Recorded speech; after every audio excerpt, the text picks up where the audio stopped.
मैं सत्यनारायण वर्मा इस वसीयत में अपनी सारी जायदाद अपने बेटे नरेंद्र वर्मा के नाम कर रहा हूं। मेरी जायदाद में से घर और जमीन सब कुछ तबाह हो गया। बस किसी तरह 900 हीरे बचा पाया हूं। आज 1947 में इसकी कीमत है करीब 60 लाख रुपए। इन हीरों पर सिर्फ मेरे बेटे का और फिर उसके बेटे का और फिर उनके वारिस का हक रहेगा और कोई इसका मालिकाना हक नहीं जता सकता। पापा पापा पापा उठिए ना। अरे क्या है? उठिए ना पापा। अरे सोने देना भाई।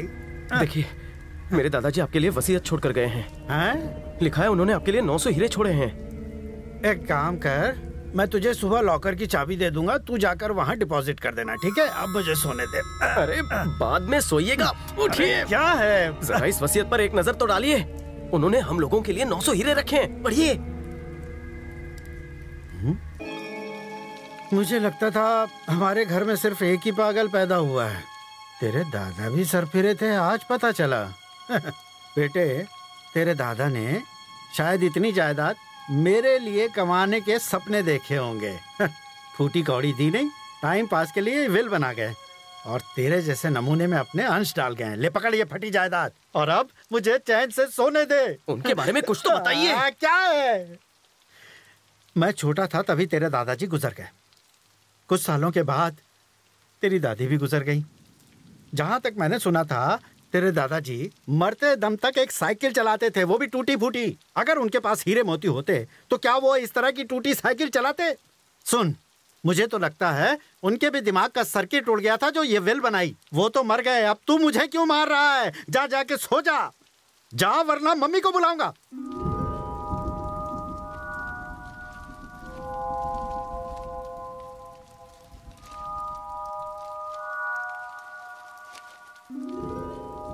अगस्त 1947 पाकिस्तान से हिंदू और सिखों को खदेड़ा जा रहा था। डरा सहमा सा मैं घर में रेडियो सुन रहा था। दंगे फैलाने वालों को रोकना पुलिस के बस से भी बाहर हो गया है। पुलिस ने जनता से निवेदन किया है कि वो अपने अपने घरों में ही रहें। लुटेरे नामचीन लोगों को मारकर उन्हें लूट रहे हैं। पूरे शहर मदद के लिए मैंने दोस्तों को फोन किया। चारों तरफ अफरा-तफरी। मोहम्मद भाई, मैं सत्यनारायण बोल रहा हूँ। हाँ बोलिए। देखिए, मुझे बहुत डर लग रहा है। क्या दंगे खत्म होने तक मैं आपके घर में रह सकता हूँ? अगर आप हमारे साथ रहेंगे तो वो हमें और हमारे परिवार को भी मार डालेंगे। किसी से मत कहिएगा कि हम दोस्त हैं। हेलो पुलिस स्टेशन, बाहर दंगे चल रहे हैं, मारकाट मची हुई है। मैं यहाँ घर में अकेला हूँ, क्या आप मुझे सुरक्षा देंगे? पुष्प कलावती नाम की हीरों की दुकान का मैं इसकी तो एड्रेस नहीं पढ़ पा रहा हूँ। अभी आना बहुत मुश्किल है हुजूर। अगर आपको अपनी जान बचानी है तो फौरन देश छोड़ दीजिए। मैं घबराहट में अपनी सूझबूझ खो बैठा था। तभी बाहर कुछ लोग तोड़फोड़ करते नजर आए।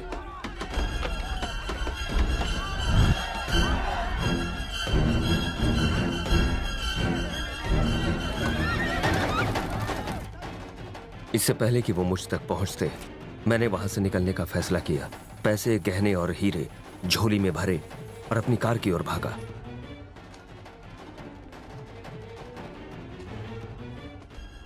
कुछ लोगों ने मुझे भागते हुए देख लिया और मेरा पीछा करने लगे, पर किसी तरह से मैं वहां से बच निकला।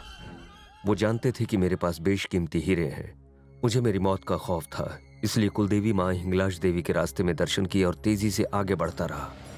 पूरा इलाका लाशों का ढेर बन चुका था। चारों ओर मारकाट मची हुई थी। भागने के रास्ते कम थे। जब मैं छोटा था तो मुझे पता था कि राजा युद्ध के दौरान किसी गुप्त रास्ते से जाया करते थे। एक दिन मैंने वो देख लिया, पर अंदर जाने की कभी हिम्मत नहीं हुई। लेकिन आज जोखिम उठाने के अलावा और कोई रास्ता नहीं था। ये आधे पन्ने तो दीमक खा गए हैं। डरता हुआ मैं खुफिया रास्ते में दाखिल हुआ। सीढ़ियों से उतरता हुआ नीचे गया। दरवाजा खोला तो सामने एक खौफनाक बड़ी गुफा थी। मेरे कदमों की आहट भी मुझे डरा रही थी। उस भूल भुलैया में पता नहीं मैं कहां जा रहा था। तभी अचानक एक कंकाल से टकराया। कंकाल से टकराते ही एक चेन मेरे हाथ में गिरी। मैं डर गया। चेन लेकर मैंने वापस लौटने का फैसला किया। सारे रास्ते एक जैसे थे, इसलिए मैं रास्ता भटक गया। 4 घंटों पागलों की तरह अंदर घूमने के बाद मैंने जीने की उम्मीद छोड़ दी। मैं बुरी तरह से थक गया था, इसलिए मैं आराम करने के लिए एक जगह रुक गया। मैं जहां बैठा था वहां धातु के पक्षी बने हुए थे। उनमें से एक के अंदर मेरे हीरों की थैली गिरी। वजन पड़ते ही उस पक्षी का पंखनुमा ढक्कन बंद हो गया। स्तंभ के ऊपर का हिस्सा खुला और मेरे पैसे, गहनों की पोटली कहीं अंदर चली गई। स्तंभ के ऊपर के हिस्से को मैंने काफी खोलना चाहा, पर वो खुला नहीं। पास रखे पत्थर को हटाना चाहा, पर वो टूट गया। तभी जमीन हिलने लगी, मानो भूकंप आ गया हो। पत्थर का पुल 2 हिस्सों में बट गया और मैं नीचे जा गिरा। सिर्फ भगवान ही जानते हैं कि मैं उस मौत के कुएं से कैसे बचा। मेरे लिखे रास्ते पर अगर कोई जाता है तो शायद उसे खोए हीरे मिल जाए। काम की सारी जानकारियां गायब हैं। ये हिंगलाज देवी मंदिर कहाँ होगा? मेरे दादाजी का घर कहाँ था? हाँ हाँ, उस तरफ। जरा संभाल कर करना, कहीं कुछ टूट ना जाए। जरा एहतियात से। हाँ, थोड़ा उस तरफ खोदो। वक्त जाया कर रहे हो तुम लोग मेरा, जल्दी करो। काम चोर कहीं। मंसूर मियाँ, हम खजाना खोज रहे हैं और उसके लिए बहुत सब्र की जरूरत है। अगर इस तरह बेचैन हो जाओगे तो काम में मुश्किल हो जाएगी। Yes sir.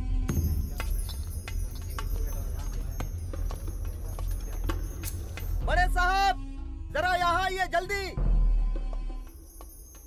क्या बात है? यहाँ हमें एक धातु का पक्षी मिला है। उसे बाल्टी में रखकर संभाल कर ऊपर भेजो।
बोलिए अब्बा।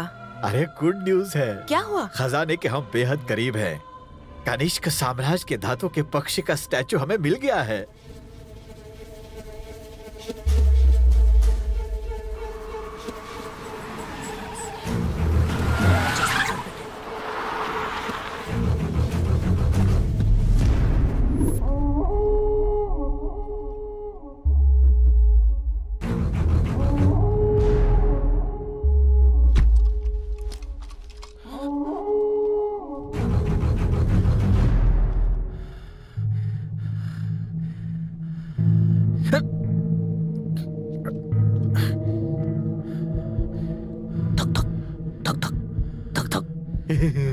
वही धक धक धक धक धक धक, फिर वही खौफ सुनाई दे रहा है। खौफ की रफ्तार भी वही है, और ये खौफ मेरा नहीं है।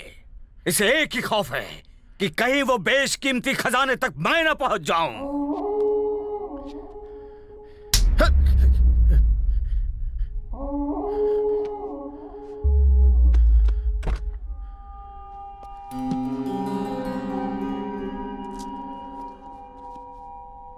सुल्तान मौका परस्तों को दूसरा मौका नहीं देता।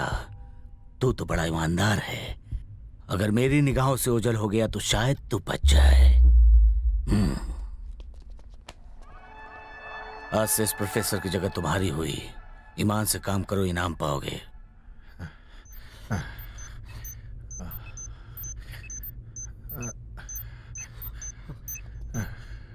भाग! जब तक तेरे पैर चलेंगे तब तक तेरी सांसें।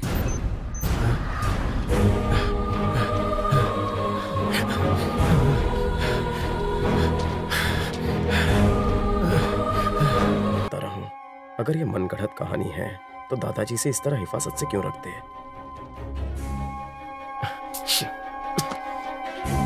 कुछ समझ में नहीं आ रहा।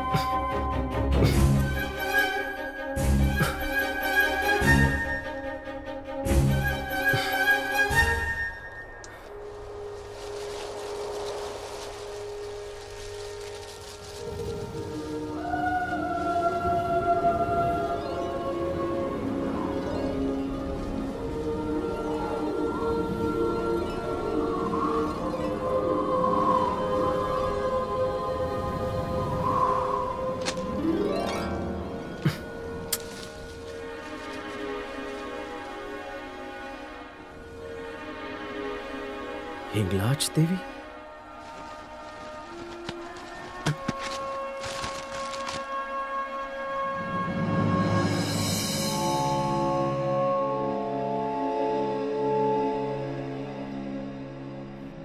प्राचीन हिंदू मंदिरों का photo exhibition state gallery of fine arts में आना मत भूलिए।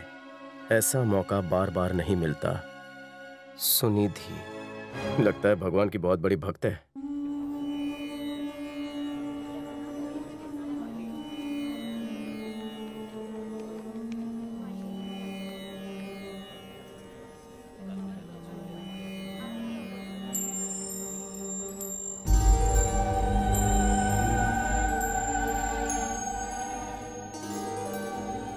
हिंगलाज मंदिर पाकिस्तान। क्या है मंदिर पाकिस्तान में? हाँ। वहां जाने देते हैं? वैसे तो ये धार्मिक यात्रा होगी, पर देवी माँ के दर्शन के लिए भी सरहद के पार जाना खतरे से खाली नहीं है। और तो और पाकिस्तान का वीजा मिलना भी उतना आसान नहीं। यहीं से आशीर्वाद ले लो और घर जाओ बेटा। दुनिया 2012 में खत्म नहीं हुई, इसलिए खुश होने की जरूरत नहीं है। खतरा बस कुछ दिनों के लिए टल गया है। पाप इतना बढ़ गया है कि